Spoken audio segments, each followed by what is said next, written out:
Thank you all for being here. My name is David Atchison. I'm the chair for the county, for the Utah County Republican Party. And this is a meeting, a debate with Taz Murray and Keven Stratton. And I think they're deciding whether or not to leave jackets on or take them off. Okay, it's off. All right, way to go. So, and we're going to start. I think I will.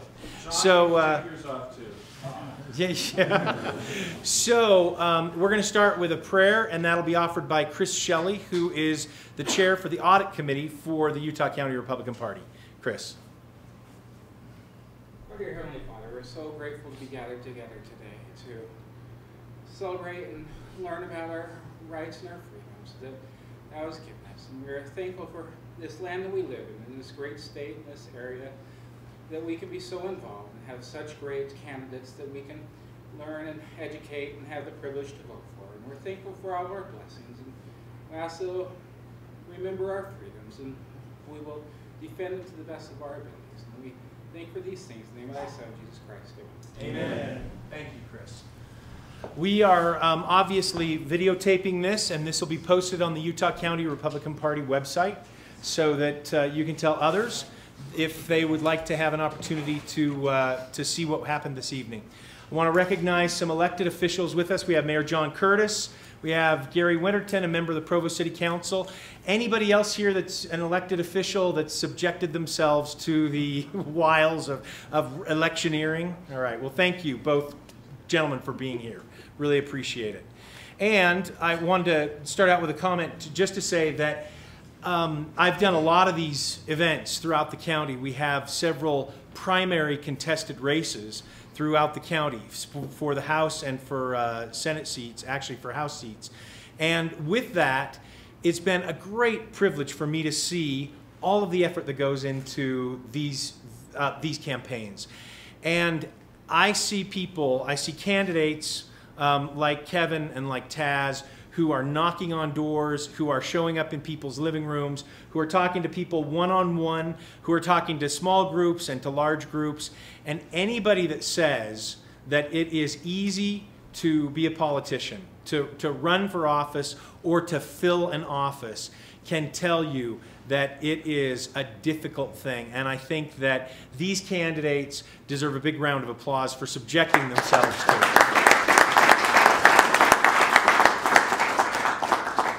So to do this kind of thing is, and to expose yourself in a way where you're asking questions that you don't know what the questions are, it's a big deal. And we really appreciate the fact that you're willing to sacrifice your time and to serve. What we're going to do is we're going to start with a couple of opening statements. So each candidate will have a couple of minutes to make just an opening statement of what you'd like. I've got some questions. And for members of the audience, you've got paper and pen. This is my son Chase, and he's got more paper and pen. And if you've got questions that you'd like us to ask, if you would give those to Chase, and then he'll bring them to me, and then we'll see if we can get those questions asked. Just raise your hand if you finished writing down on your Yeah, when you're ready, just raise your hand. Is there anybody that needs paper and pen right now? Okay, you've all got it. And we're going to try and do this in about an hour, and then we'll have time afterwards to answer any questions that you've got individually as the candidates. A big thank you to Mike Rohn, who has put together, he lives here in Shadowbrook, and he's put together this nice air-conditioned clubhouse for us in this opportunity. Let's give Mike a big round of applause. Great. All right, so we'll start with that. And Taz, let's start with you for your 2 minutes, and then we'll go to Keven. Great, and thank David Atchison and the Republican Party for hosting it. I know Mayor Curtis was involved in getting it together, so thank you all for doing that. So as an opening statement, I guess I would just say that I've enjoyed this process, as insane as that sounds. The funnest part to me has been knocking on doors and meeting you all, and meeting the voters and meeting people that live in Provo, Orem, and Linden. It's been a real honor for me to do that, and I've enjoyed it. Are we timing this? Yeah, your time's up, actually. Thank you. Thank you.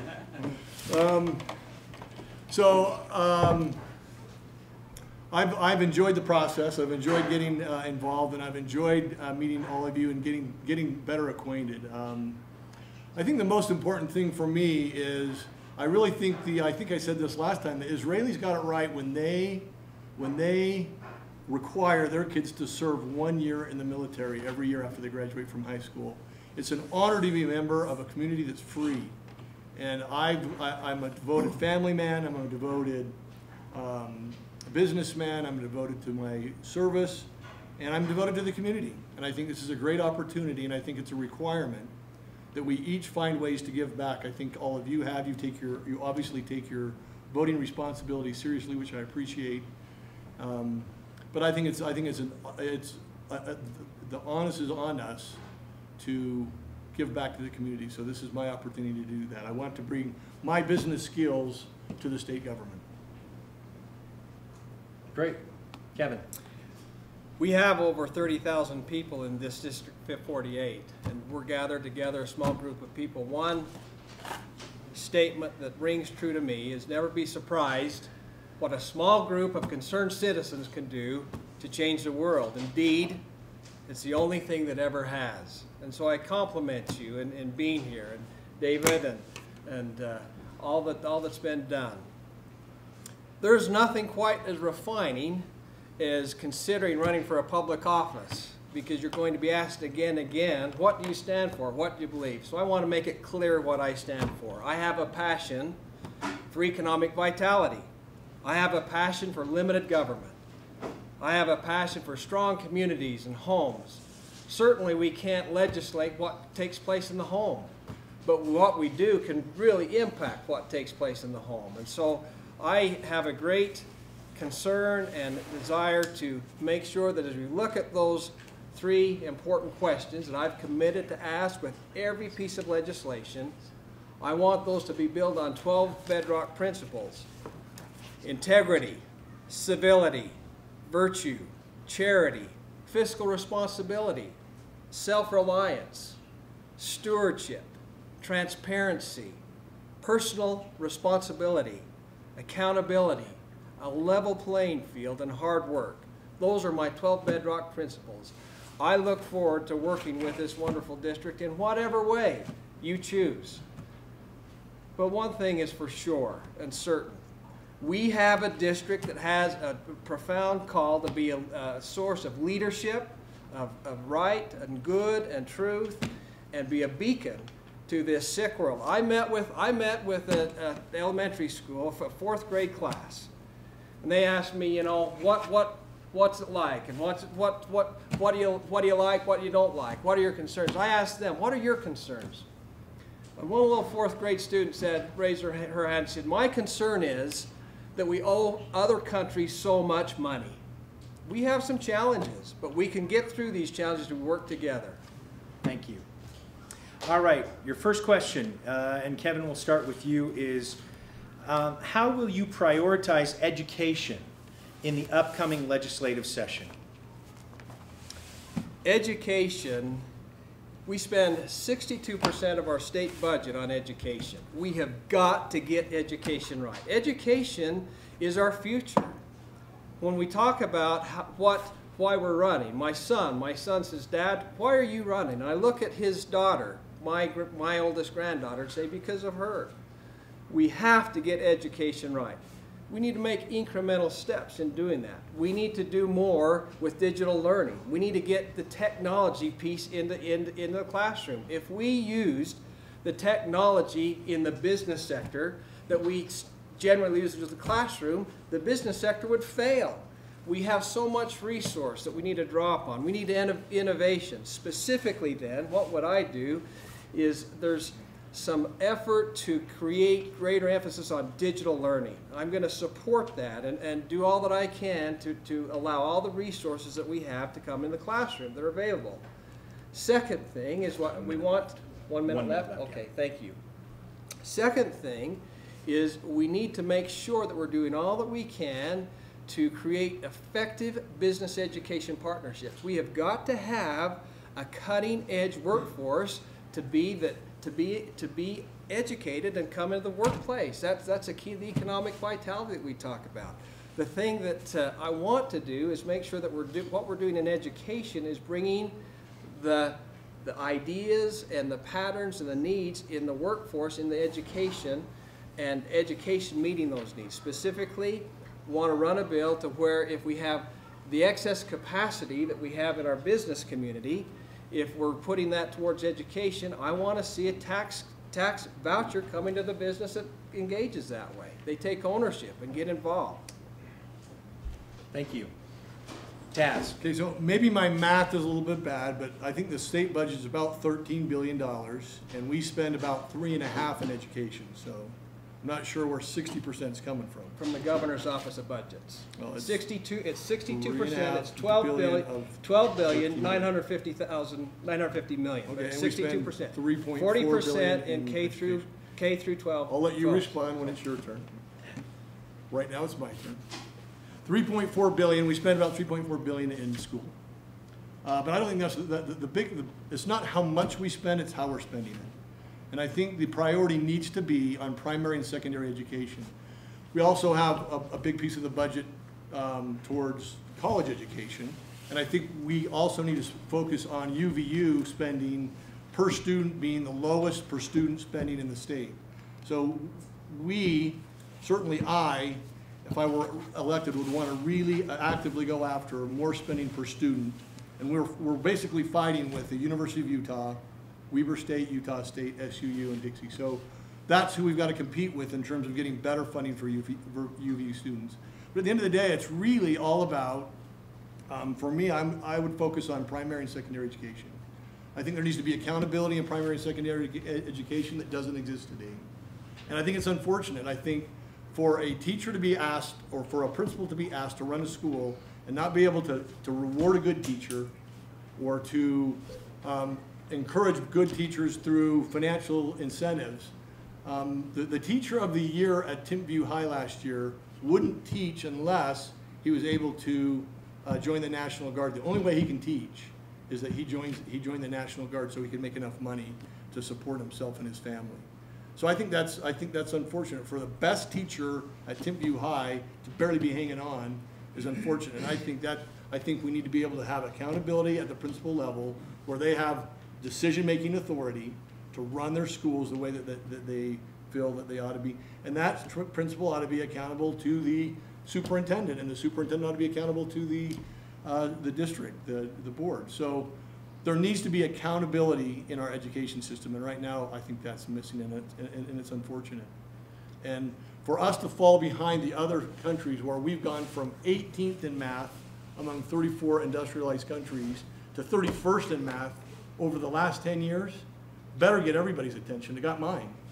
I'm worried that our kids will have the same opportunities that we've had. And unless we do something a little bit aggressive for education reform, we're going to have trouble competing in a global economy. Thank you.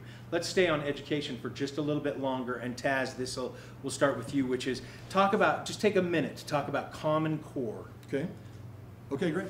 So Common Core, I think, we believe in standards in our community. I don't think there's anybody that would disagree with having a standard in our education system. I think the problem is when you tie federal funds to a Common Core program, I think it gets a little bit murky. I think the education system needs to be determined, pushed down to a local level. I think the local school districts ought to be making decisions that affect their education program and their system. So I think we've seen enough experiments in programs in the Alpine School District. We saw investigative math, which put I don't know how many hundred students behind. I think investigative math has a purpose, but it can't be the only part of an education program. I think you have to have, you got to have the basics of math along with investigative math. I think that maybe as an introduction it's fine, but as the only source of education, it's a problem. So at the end of the day, go ahead. At the end of the day, and then I have a question for you. Okay. Okay. At the end of the day, I think Common Core is a little bit misplaced. So if I put you on the spot, Common Core, thumbs up or thumbs down? I'd say thumbs down right now. Okay. Kevin, if you'll take a minute to talk about Common Core, and I'll ask you that same question. Common Core, thumbs up or thumbs down? When we talk about local control, a lot of times we talk about where is that local control fitted. My perspective is that the best control is with the parents, that they have the choice to make the best educational decision for their students, for their children. They're right there. They know the needs better than anybody else. My wife and I have 8 children. We've chosen that public education is the best for us to get involved and do the things that we have there. Now, one thing that we need to recognize is what the Common Core is. The Common Core was created by the governors getting together and saying, we don't have standards among the states. So how can we bring that into unison that it would allow us to, if a child moves from Utah to Nevada, that they're on the same track, that they're being taught the same things, that there can be transition. We have a very, very mobile society. So that is a good intent. But I think that Common Core is a good intent gone awry. So thumbs up or thumbs down? Thumbs down. Okay. Let's beat this education horse. And Kevin, we'll stay with you. What is your position on backpacking? Do you know what that means? Because I don't. Backpacking means that the student takes, and correct me if I'm wrong. Oh, don't worry, he will. I owe you one. Let's clarify. You can interfere on Yeah, let's take a minute to clarify what So backpacking is. I'm not starting a timer. Backpacking is the student, wherever they go, they take the funding with them to that institution that they attend. So if I transfer from Provo High to Timpview High, the money follows me. Is that right? Correct. Okay. Is that Taz, is that? I think that's how I understand it. Okay, great. All right, so take a minute and talk about backpacking. We'll start with you, Kevin. when we look at backpacking, we need to step back and what are we trying to do? We're trying to get the very best education for each student. And we have to recognize that one form and one classroom isn't the best classroom for everyone. And so we need to make sure that we're allowing choice and opportunity in parents to be guided and directed in the choices that they can make. And so backpack funding in concept is important to allow those choices to take place. On the other, the balancing impact is we have infrastructure and we have all the costs and expenses that have gone in to creating schools and all that goes along with providing education for each of those students. So there's a balance that needs to take place. I am in favor of the concept of backpacking. We cannot neglect that we already have in place as a result. Okay, Taz. No, I think backpacking's a good thing. It's fun. It helps parents make gives them choices for education. So I think the bigger problem with education, if you look at the lack of any monopoly in a business runs awry, eventually runs awry. Absolute power corrupts absolutely, it just does.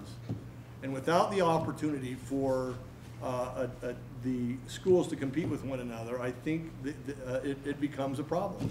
I think you have the problem that we have now. So backpacking provides an opportunity for parents to make a choice in education, and I think that's an important point. Okay. Taz, we'll stay with you. What do you see is the biggest legal challenge and opportunity that Utah faces as we attempt to get federal lands in the state back? Well, obviously, we have a tough battle in front of us. So the legal challenge is we've challenged the federal government to give us our lands back. So according to our Constitution, it was originally passed that we would get our federal lands back. When Teddy Roosevelt became president in the early 1900s, he changed that and didn't want us to have our federal lands back. He thought it would be in better control by them. I think at that point it was understandable because there wasn't a lot of water, there wasn't a lot of ways to settle the land at the time. So there, I can kind of understand where he's coming from, but I think the problem now is there are resources within our federal lands, and the federal resources are so valuable that we can't afford not to go after them, right? I mean, we have to go after them. So the federal challenge, we have two ways. I support both ways that we're going about it. We're challenging it legally, and we're challenging it legislatively. I think we have to go after both. I support both methods of getting our federal lands back, and I think we need to form a coalition with other states that will help us do that have the exact same problem. It's a little bit arrogant in my mind of the federal government to say some states can have all their ground, but you out west, you guys don't get to control your land. Somehow we don't trust you. We're better at it than you are. I think it's arrogant and irresponsible.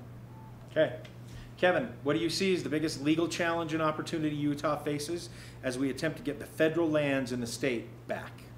Many are crafting this argument as a constitutional issue, that it's unconstitutional for the state to make that claim. It's in framing the argument. The argument needs to be framed in a contractual issue. This is a contractual issue. Two parties entered into agreement. One party's fulfilled their stewardship, the other one hasn't. It's simple as that. So we need to frame the argument, rally the support, and make the claim. That is the challenge. There's been $3 million set aside in the last legislative session to use and fight this battle. Not only this battle, but any other intrusion on the federal impact. So that's the challenge. I recognize it's a fight, but if you frame, I often say, if you ask the right question, you'll get to the right answer. And the right question is, have you fulfilled your contractual duty? It's as simple as that.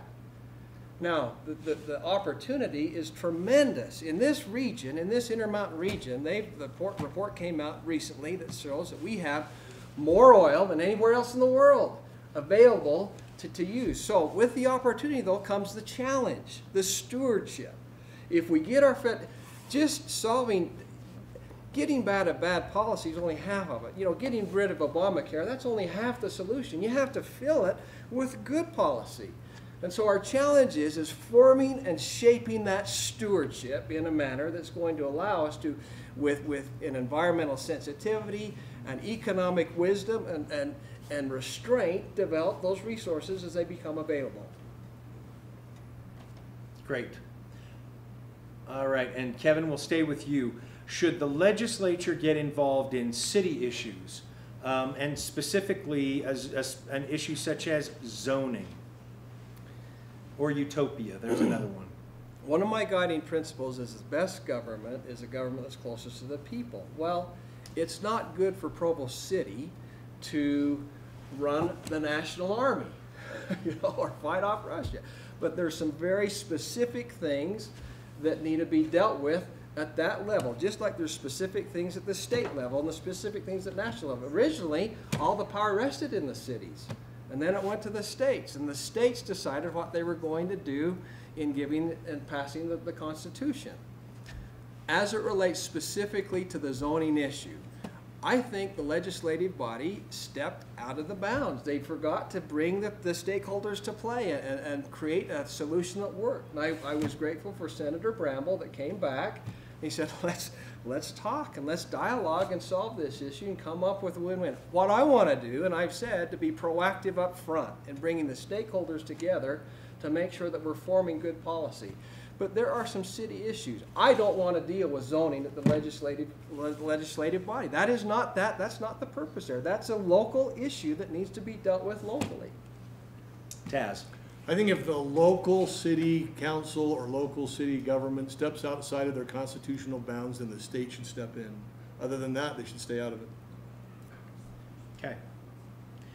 Any comments, Taz, on utopia specifically? Yeah, I think it's a good example of government gone awry. So where some people think that the government can provide a service that the private sector can provide better, I think that's mistaken. I think we did it here in Provo with iProvo. I think the current city government did a great job of taking care of it. They had to clean up a huge mess.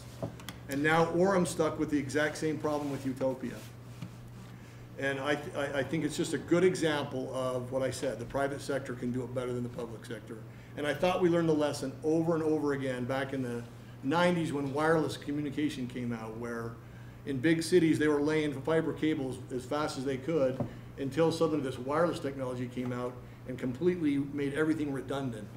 And so now wireless was 10 times cheaper, and we had all this fiber cables, and and that we're still learning that lesson again. Where Utopia is teaching us the same exact lesson. I think for a city government to determine what services you pay for, in this case, where it's whether you want it or not as an Orem resident, or whether you want it or not as a Provo resident, you're going to pay for it. And I think that's the wrong form of government. I think we ought to be able to pay for the services we want with our funds, and let the city government provide the necessary services. I think this is a way overstep of the city government, county government, whoever decided Utopia. Kevin, same for you. Utopia, do you want to comment specifically on Utopia? Well, I'd like, in broad terms, I'd like to say this offends, I believe, the principle of maintaining limited government. It also offends fiscal responsibility and stewardship. A governmental agency is outside of their stewardship if they engage in what's involved, can be handled and most appropriately dealt in the private sector. I have dealt for 25 years running a privately owned golf course that is public, with competition that's heavily subsidized each year. There are areas that basic services that need to be met by our governmental entities, and others that they need to stay out of. And it's easy. I always hate to, it's easy to armchair quarterback and say, well, you should have done this or that. There is a real attraction, I think, to, well, it's like a road, or it's like I've heard those arguments, but I wasn't in favor of Utopia to begin with, and I'm certainly saddened by the way it's turned. It's created a real challenging problem that's been inherited by the leaders there in Orem. All right, Kevin, we'll stay with you on this one. Just take a minute on what is the legislature's role in managing growth? Well, first of all, every city or county is a political subdivision of the legislative body. So in terms of empowering the opportunities to form governments, we need to make sure that we're meeting that obligation, that need. In terms of managing growth, there's things just like a city shouldn't be dealing with state issues or issues related to the military or so forth.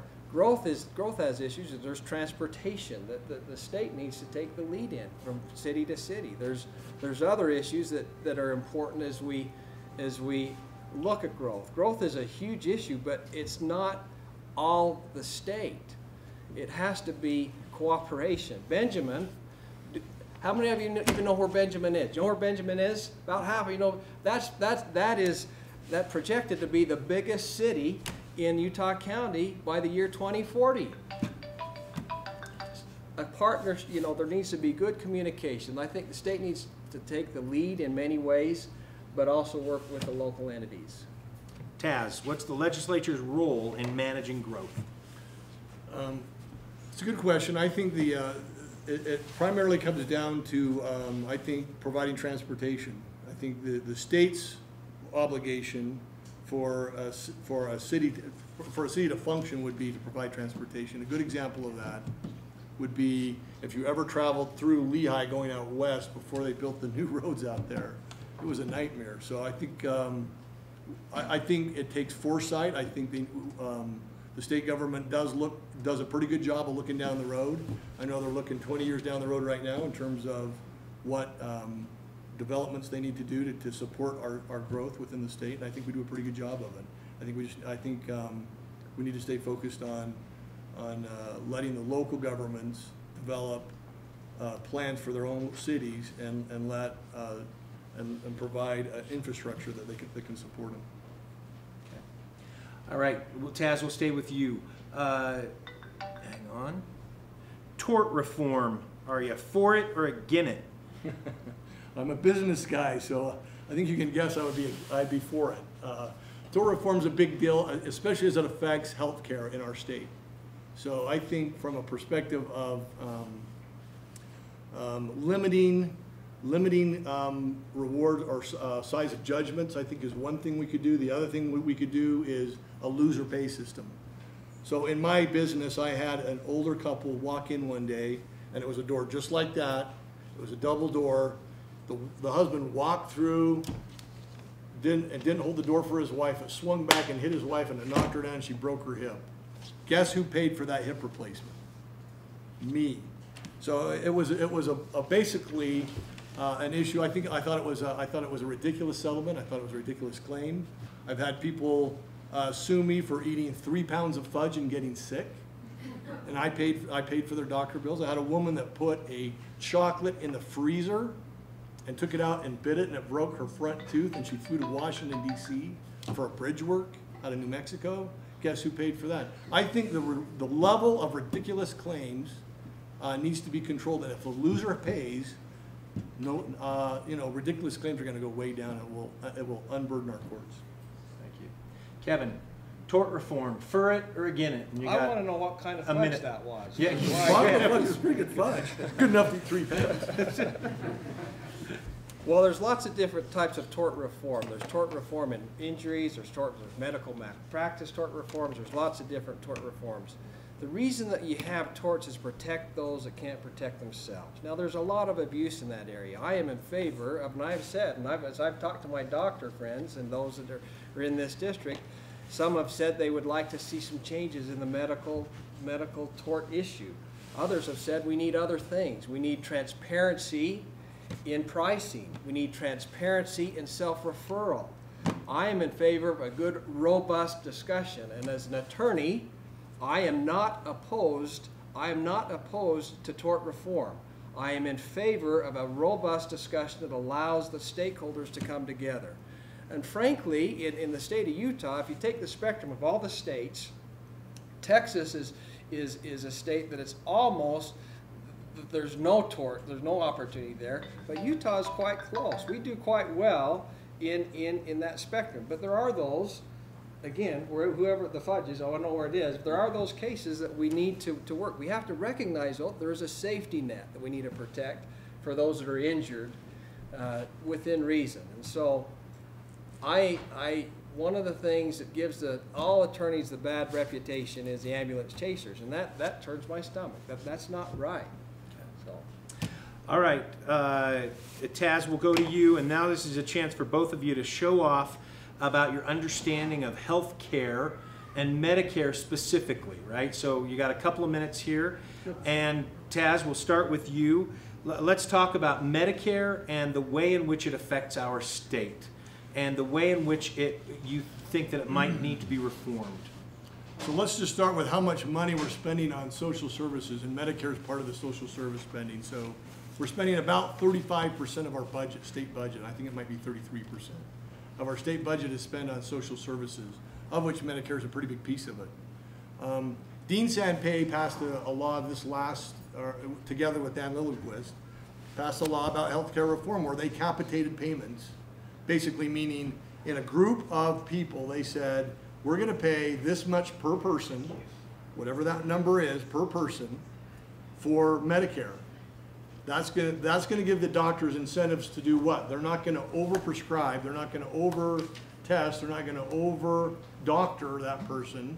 They're going to order the tests that are required, and they're going to, so that's the big healthcare reform going on in our state right now. And like it or not, I think it's a pretty good financial, I think the doctors are going to hate it because it's going to tie their hands in terms of what they can do and what they can prescribe. But I think one of the problems with our Medicare in the state of Utah is that we have doctors who take a Hippocratic oath, and they have to serve anybody who walks in. So anybody who walks in may be an undocumented alien, and they still have to serve that person.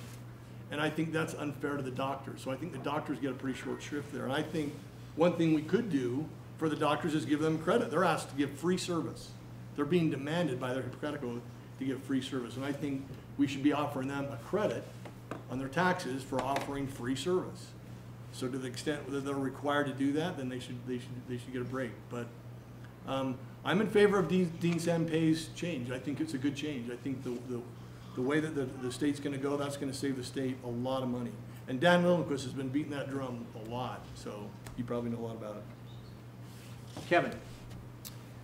One of the exciting innovative ways that we can deal with some of the challenges we have is we need to recognize so often in our medical field we give incentives for those things, outcomes that we don't want. We need to make sure that we're aligning our incentives with desirable outcomes. For example, what would happen with this whole area if we allowed the savings to go into a health savings plan, or there would be a rebate that would come for effective and efficient use of the resources. As we talk about tort reform, one of the challenges we have with a tort is a doctor to protect themselves from the challenges of being sued is they overtest. And you know, you know that you don't necessarily need that test, and it's an overkill, but we're doing it to meet the needs of a potential lawsuit. So I think in terms of giving incentive for the outcomes that we want and creating savings plans with the savings is one way to bring that to pass. Thank you. Kevin, we'll stay with you. What do you think? Hang on just a second, because I can't talk and set the timer at the same time. We'll take a minute on this one. What do you think about message bills? Are they a productive use of the legislature's limited time? I have seen a course correction that needed to be taken by having a good, healthy dialogue about that. For example, the course illegal immigration. House Bill 116 changed the whole discussion of our country by what they did there. Now, that's not necessarily a message bill, but there's an opportunity to create a healthy dialogue and even correct a course that needs to be corrected by doing the so-called message bills. So we need to balance it, that we're not unduly wasting time, but there is a good balance and a lot of good that can be done to correct course. Taz, message bills. I need to know what a message bill is first. You want to tell me what it is? Yeah, and you know what, Kevin, I'll give you a chance to elaborate on this also, because a message bill can be something that is, let's limit hate crimes, right? So we as a legislature hereby take a stance against hate crimes, right? Burning crosses on a lawn is a bad, it is hereby resolved that burning crosses on people's lawns is a bad thing, right? And we all sign that, right? Sure. As a message bill. And let me ask this also, and we'll give both of you the time on this. Another kind of message bill is Jell-O is the state dessert. Okay? Okay. So the intent, this is a message that came from the audience here, and I'm going to elaborate just a little bit, which is that kind of thing a good use of the legislature's time? Okay, so now take a minute and we'll come back to you again, Kevin, too, on that. So. Oh, I think it's to me it seems like noise to the important issues that we have. Message bills. I think, to the extent that somebody's burning for hate crimes, I think a message bill probably makes some sense. But and I think it's fun to have Jell-O as the state. During the Olympics, I think you probably all saw the Jell-O pins. I think they were great, the green Jell-O pins. But to the extent they're an effective use of our time, as long as it's a very small piece of the time, I think it's probably fine. But I'd hate to see it grow past a very small piece of our time. Kevin? One of the examples of message bills has been the federal lands issue. For years and years, we've clamored and made noise about getting our federal lands back. But this last legislative session, we put $3 million behind it, committed to do it. So a message bill has a place, but just like any virtue that can become a vice, it can. There's an example just on Wednesday. There was a message bill that was going to be on the ballot this year, whether we supported the state, the cities and communities being able to do what Orem calls a recreation and arts tax, a care tax. It was taken off because it complicated the voting that was going to take place in November. So message bills have a place, but I think we go too far. It's a balance. It is a balancing act. Next up is immigration. What specific ideas, beyond just working together, do you have about solving the immigration crisis that we have in our state? And we'll start with you, Kevin. I referred to this just a minute ago, House Bill 116. What House Bill 116 did is it requires all those that are here illegally to come forth and register with the state. They pay a penalty because of the fact that they're here illegally. They start paying taxes, and there's a background check. Now, in order for that to take place, we've got to get a waiver from the federal government. But it's interesting to me that is the only piece of illegal immigration that hasn't been enjoined in all the lawsuits that are taking place on the federal level of all the states are doing. So in our step is, this, and again, just like zoning is a local issue, immigration is a federal issue. We need to do all we can to encourage our federal body to take the courage and move forward and give the direction. But until that takes place, I want to see our illegal immigrants that are here paying their way. I want to see them being registered. Do we want to know who our neighbor is or do we not? Let's do background checks. That'll be a great filter, and those that don't come forward and register and go through that, then we can talk about taking the steps to not have them here in the state of Utah. But people of goodwill that are willing to come and pay their way and move forward, we need to do what we can to allow that to take place. That's what House Bill 116 does. I support that bill. Taz, immigration. So our nation is built on immigration. We have to have good, hardworking immigrants come into our country. We can't survive without it. Our birth rates aren't high enough to support social security all by itself. I think the problem with illegal immigration is the federal government has failed us, and I think we're left to clean up the mess. And I think the problem that I have with immigration in our state is that it always gets pushed to the business guy. The business guy becomes the Department of Immigration. I'm now a forensics expert. I'm looking on licenses and I-9 forms. I'm now I got to do E-Verify. And I got to do E-Verify after I hire the person, so I don't even know if they're legal yet. And after I hire them, I do the E-Verify. Then find out 3 days later, oh, gee whiz, they're not legal, so I got to go let them go. So I've now wasted money and time hiring people that shouldn't have been here in the first place. So I think we get it wrong. I can hire somebody who will lie to me, but I can't hire somebody who's honest to me. When you go for social services, a segue from social services is, you get an illegal immigrant, it's easier for them to get social services than a documented person because they know everything about you. You've got a social security number. They know how much money you make. They know what your background is. An illegal alien can walk in, they could be making more money than you, but they're going to get way more services than you because they're undocumented. So I think we do it just backwards. I think we make it impossible for the honest person to work and make it easy for them to get social services, and we got to switch that. I mean, I think Bill 116 does a pretty good job of documenting people. I like that. But now the federal government can now sue me for every illegal alien that I hire. I'm not, unless the state will indemnify me as a business person, then I'm a sitting duck. I could get charged $5 grand a person. I mean, the fines could get ridiculous. So I can't afford to hire somebody, even though they're documented now by House Bill 116. So it doesn't go far enough. We still need to do some work on it. All right, Taz, we'll stay with you. How can we best foster sustainable jobs for the future, for our children and grandchildren?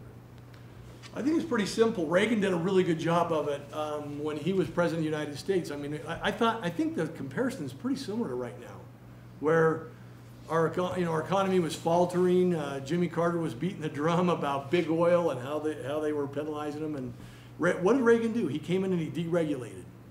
So I think in our state, we are sitting on a jet engine in our state. I really think we've got low energy costs. We've got relatively low healthcare costs compared to other states.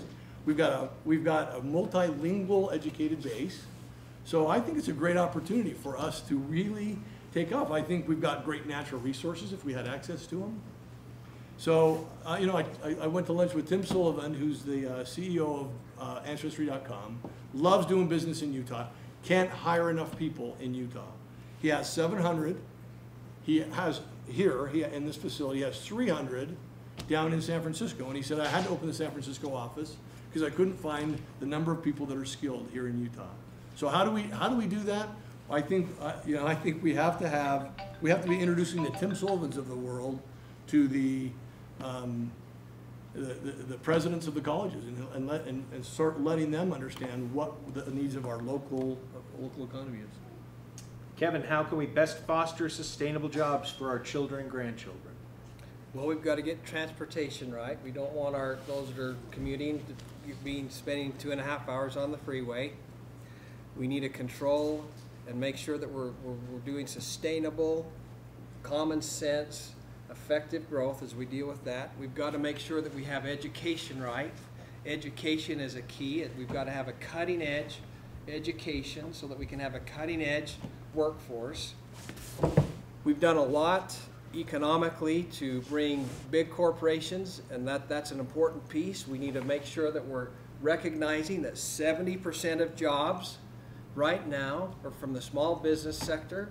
We need to be doing what we can to strengthen our small business opportunities, strengthen their needs, get the partners, the universities and the small business sector working together in effective partnerships, and look at the opportunities that we have. Getting back our public lands is a huge issue. There's many chicken and egg issues that tie into our economic vitality in the future. Taz, we'll go to you. Why do groups such as the Eagle Forum have so much influence with our legislature? And I'll add to that by saying that there are groups, in addition to the Eagle Forum, that have influence, right? There's lobbyists and there's all kinds of different special interest groups that have influence with the legislature. The question is, why do they? And my question I would add to that is, how will special interest groups influence you? Okay, well, let me start by saying I think special interest groups do serve a role, as unpopular as that sounds from that question. But they do. I mean, I'm smart enough to know I don't know it all. If a bill comes up that I don't know anything about, I'm going to call constituents that I've talked to. I'm going to call lobbyists that I talked to. But I think as an auditor, I learned one thing that was really important, and that is, in a previous life, I audited. Not the most, that was a great profession, I'll just say that. Very honest profession. But the thing about auditing is you always confirm. You ask, and then you confirm. So it's sort of the mouth of two witnesses. So I think the problem where people get astray is, one, the vocal minority can be really strong and powerful and beat that drum and wear you down. So I think you got to be strong enough to stand up to it. Number two is, you got to find another source. You get information here, and then you find another source to confirm it or deny it. And if you get two different stories, you know you don't have the right story yet. So I think it's a matter of, I think it's just a matter of not being in a position where you owe somebody something. So I think that's the beauty of coming to the state legislature, where I haven't been in the state legislature. I don't owe anybody anything, so I can go in and I can have a pretty fresh approach. Kevin. We have we always need to be cautious to make sure that the vocal minority, the special interest group minority, doesn't control where we're going. Now, when we talk about lobbyists and special interest groups, we need to recognize that they have an interest. They become a specialist in an area, and they fulfill a vital role in what's taking place. But you need to understand, as I look at the 12 bedrock principles, stewardship, transparency, accountability, all those come into play. If I talk to a special interest group or someone that wants my attention, we need to listen. We need to listen. But I represent District 48. I don't represent their special interest. And they need to understand, and they need to clearly understand this position. I don't agree with my wife all the time. And I'm certainly not going to agree with you all the time. If you have something that makes sense, let's listen to it, and let's put it up against the litmus test, and then go forward. Taz, we'll go to you. Are you in favor of large mega school districts or smaller city-based school districts, or what are your thoughts on that?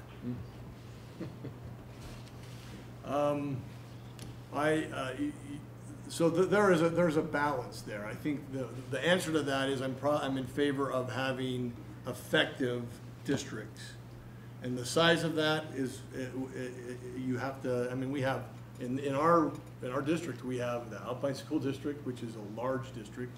We have the Provo School District, which is a small district. Which one's better? I talk to the people in Alpine, and they say, I can't get no one hears me. I'm a small cog in a huge wheel. And then I go to Provo, and it's like, well, we're too small because we're fighting with Provo and Timpview, and people aren't getting along. So it's too small. We need to get bigger. So the truth's probably somewhere in the middle. But I think that's up to the local citizenship to decide. I don't know that the state can really influence that one way or the other. I think you as citizens need to decide, do I like the size of my school district that I'm sitting with now? And you can vote for your school board, and you can ask them to combine with the Alpine School District if you're unhappy with the Provo School District, if that serves your needs. Kevin, school districts, big or small? The challenge with with this, one of the challenges we need to remember with this debate is this. And I think we saw a report in the paper. We have superintendents, and there was this pay scale, what their scale and they're making. We need to recognize that anytime we create a school district, you have an associated overhead to support that school district. That needs to be part of the discussion. I will say this, that the school districts is the legislative body has empowered that to be a local decision that's made. So what I'm in favor of having a good, healthy, robust discussion on that issue. There's pros and cons back and forth. What we want to do is make sure that we are allowing the parents to choose and have the choices that are available to meet the needs of their children. I think that we can learn a lot about this issue as we look at the charter schools. There's some lessons to be learned from the charter schools in answering this question.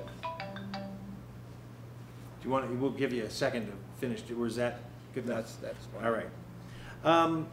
We live in a community that is, generally speaking, morals based. Many of us belong to organizations that have moral teachings. And I would say that in general, our community, many of the members, if not most, pride themselves on being morals-based. How does that play into your work as a legislator? So, for example, there's a question here, would you put fault back into family law or divorce law in the state of Utah? We used to have that. Would you put that back in?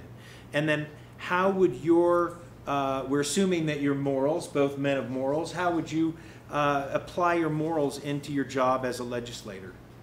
How would that affect what you do? And you'll have 2 minutes on that one. And we'll go with you, Kevin. Well, that's a great question. You know, John Adams said when he founded as one of the fathers of our Constitution, there's not a policing power strong enough and mighty enough to control an immoral people.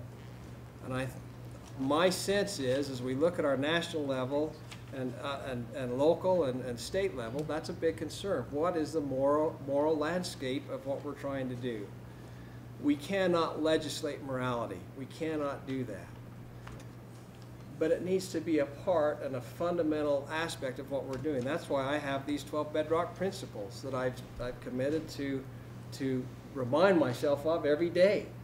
We need to be reminded and make sure that in the discussion we're asking the right questions and we have some pillars that we're measuring what we're doing by. So that would be how I would use those principles in moving forward in the legislative body. Taz. Yeah, I think my experience in business is you gotta be able to sleep with yourself at night, no matter what happens out and about. So I guess I could give you one good example of it where sugar costs twice as much in the U.S. than it does outside of the U.S. for a lot of reasons. We won't go into them, but bottom line is we pay about 60 cents a pound for sugar, and everybody else pays 30 cents a pound for sugar or less. So there's a way to do that, to get around that. You can buy sugar and add a vanilla extract to it and then bring it into the U.S. and export it as an ingredient other than sugar. It's now a flavor. So we were approached by a company that said, we can do this for you and you can save a lot of money, and you do the math and you're using 5 million pounds of sugar a year and you do the math on 30 cents a pound. It makes a lot of difference. But then we asked ourselves, my business partner and I said, if that got published on the front page of the paper, would you sleep at night? And we both decided it wasn't worth it. It's just not worth doing some things that aren't ethical. So we decided not to do it. So I think that applies in, when you're approached with real opportunities that are fairly shrewd and you could probably get away with it, but at the end of the day, you still got to sleep at night, and if it gets published on the front page of the paper, can you live with it? And so far, that's the way I've lived my life. Okay. We're not usually doing this. We're not taking questions from the audience, but this is Mike's house. So Mike, you go ahead. Just 3 comments. One, there's a lot of people here. We have the air conditioning set at 71. I know it's toasty, but the air conditioner's working as hard as it can. Okay. 2, if you need a drink, there's a water fountain right behind this wall. And 3, if you need to use the restroom, go down the stairs, around the corner, turn right, go to the end of the hallway. There's a high doorknob that little kids can't open the doorknob, go down the hall, and there's a men and women's restroom on your left. Excellent. Best comment of the night. Thank you. You can vote for me. I'm a writer. There you go. All right. Going along that line, there is a continuing increase in problems with pornography. What, if anything, do you think the government should be doing about this? And we'll start with you, Kevin. We have, last Wednesday in the interim session, we had a robust discussion on an issue related to this. As we look at the policing forces and how we can best use our resources to keep society free from elements that are corrosive to society, we need to recognize that there is a stewardship there. Pornography has been shown to be a devastating corrosive impact upon the rising generation, upon homes. It's a fundamental attack upon the strength of marriages. Now, we're not going to, again, as I said earlier, you can't legislate morality. But there's a lot of areas that pornography, especially as it deals with the age of the individual and what's going on, the communications back and forth, that we need to take a central role in. We need to do all we can as a legislative body to, within the parameters and purview of our capacity, to stem this tide. It's one of the great tides that is threatening the stability and the foundation of our country. Taz. It's a sad thing. I mean, you hate to be able to have to talk about it in a business, in a government sense, but it is a reality. We can't outlaw pornography because we have certain rights that we're going to defend. I mean, there are rights that we have that I think that would encroach if you start limiting what you can view and what you can't view. I think you're going to start to. It's an impossible position to take. But at the same time, it's just it is corrosive. I think I like your word, Kevin. I think it's a terrible stain on our society. I had a employee in Chicago who was a supervisor who brought his computer in and it was plugged. And we actually had to let him go. It was beyond any of our comprehension. But so I could do something about that in a private company. But I don't know, from a legislative perspective, it's going to be a moral issue that should be handled by the church. That's the way it's going to be. Thank you. All right, Taz, we're going to start with you on this one. Sometimes it can be hard to have a robust discussion in a state like ours where it seems that things are fairly homogenous even at a legislative level. And I'll add there that, for example, you're both Republicans. Whomever is elected will more than likely make it in the November election, and you'll be part of a Republican majority. So how do you try and encourage more discussion and encourage innovative thinking on issues when we are in such a homogenous environment? That's a great question. Taz. I appreciate anybody who asked that question. I think it's really important that we have a two-party system. I think it's super important that we have opposing points of view. We will never get better as in any issue that we discuss. We'll never get better. When I sat in a business school class with 90 other classmates in business school, we would throw out an issue, and I can tell you that issue got worked over better with 90 people having very different points of view on it than any of us could have with one or two of us at a time. So how do you encourage that in a homogeneous organization? I think there's going to be a lot of differing points of views, but I think we need to bring those different points of views to task. I don't think they should be discouraged. I don't think they should be treated ill. I think we should expose them and have a discussion about them, and we grow from them. So I welcome opposing points of view. I don't know that I don't know how else you encourage opposing points of view other than to recognize them. Kevin.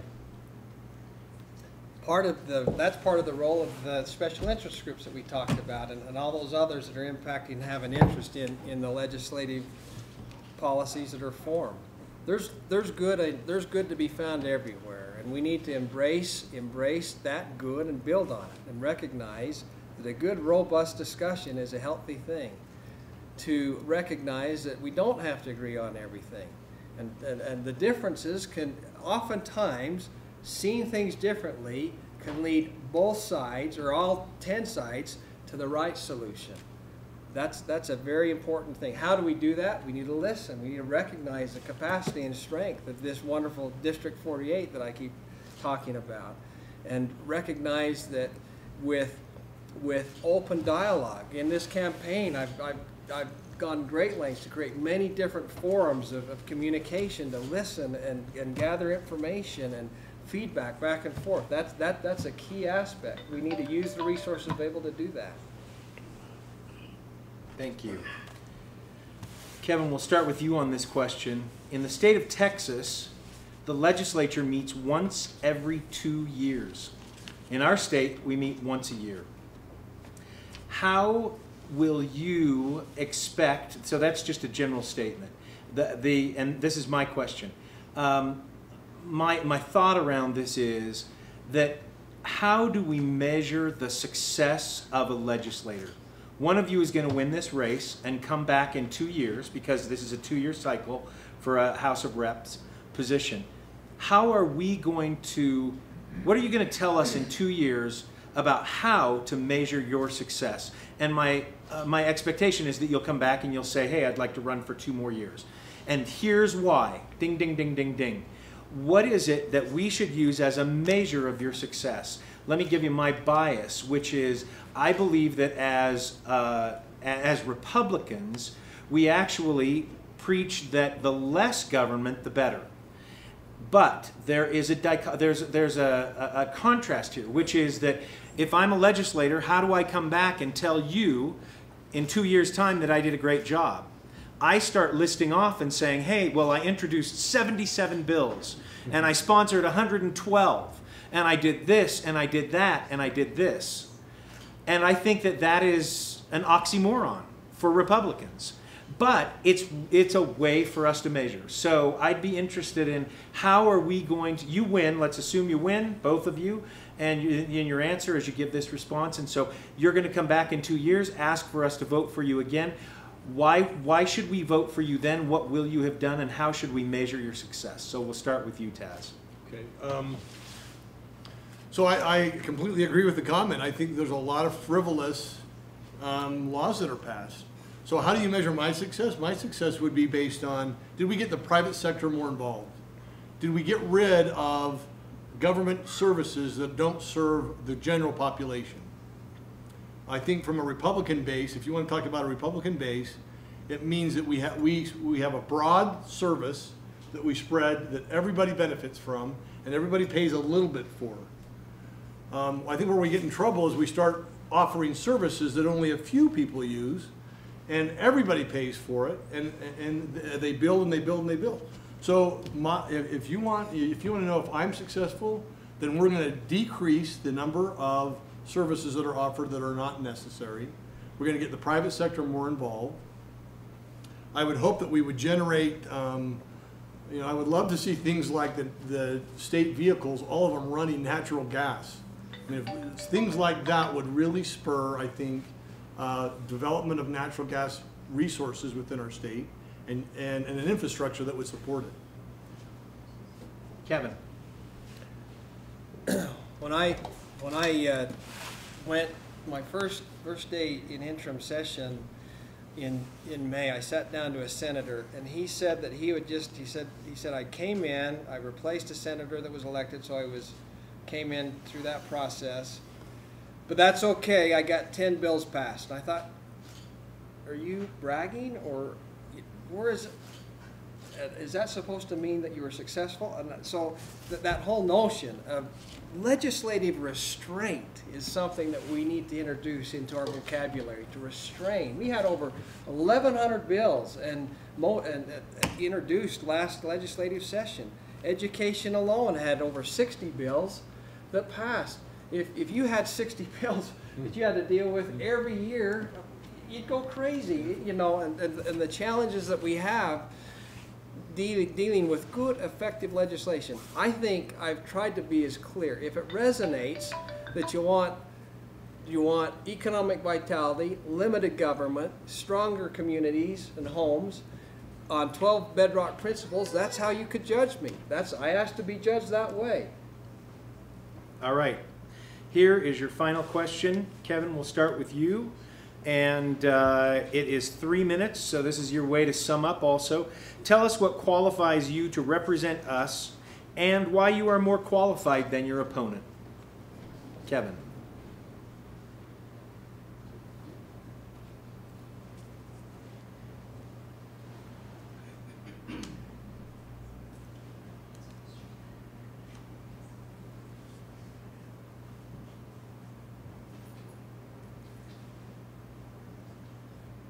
That's the first thing I'll do. I'll listen.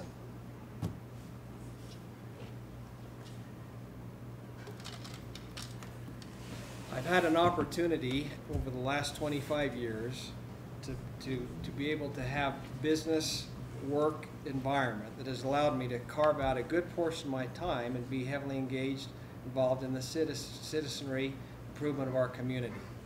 I'm grateful for that opportunity. I'm grateful for the support of a loving wife and children.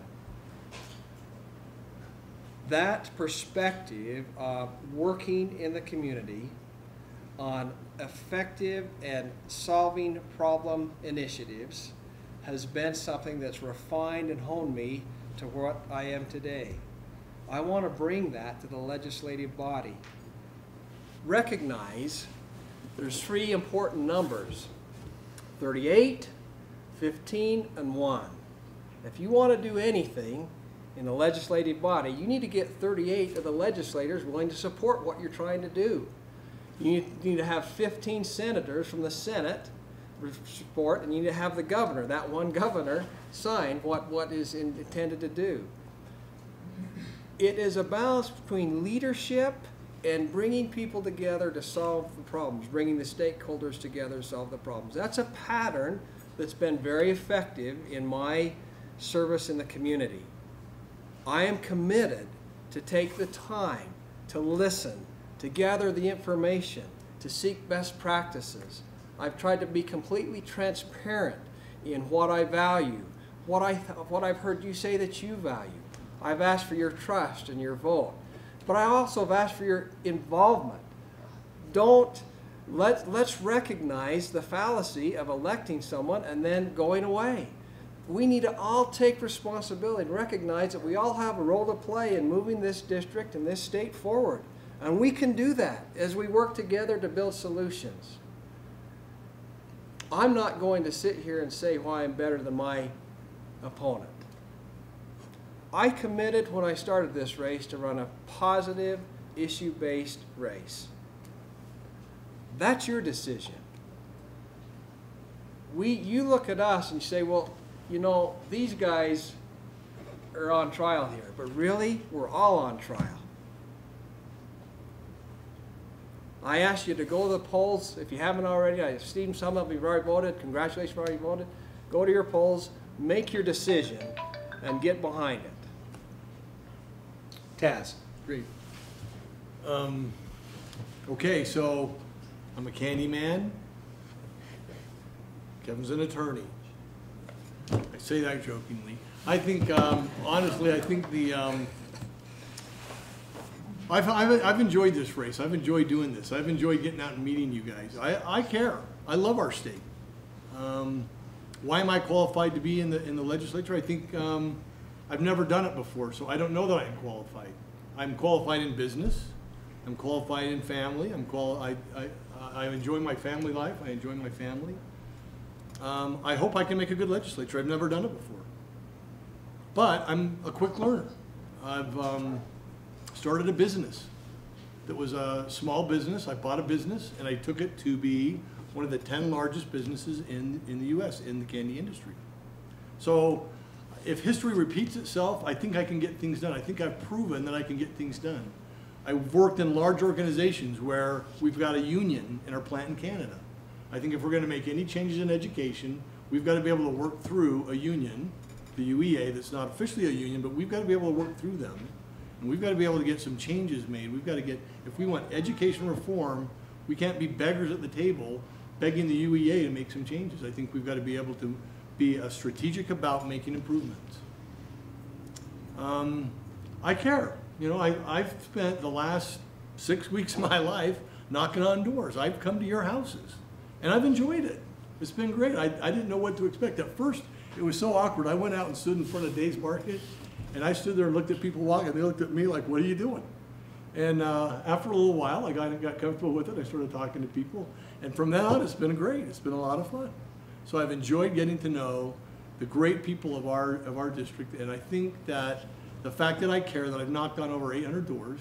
Together with my wife, she's knocked on over 600 doors. So we're going on 1,500. That's a low estimate, but we've enjoyed it. And I think it's been great. So I care enough to really look into your eyes and to understand what you want. And hopefully that qualifies me to be somewhat of a legislator. Now, can I get stuff done when I get up there? I hope so. I hope my business history will prove that I can. But that's for you to decide, I guess. But I would ask for your vote. All right. Gentlemen, if you'll stand up, we'll give you a hand. Thank you so much.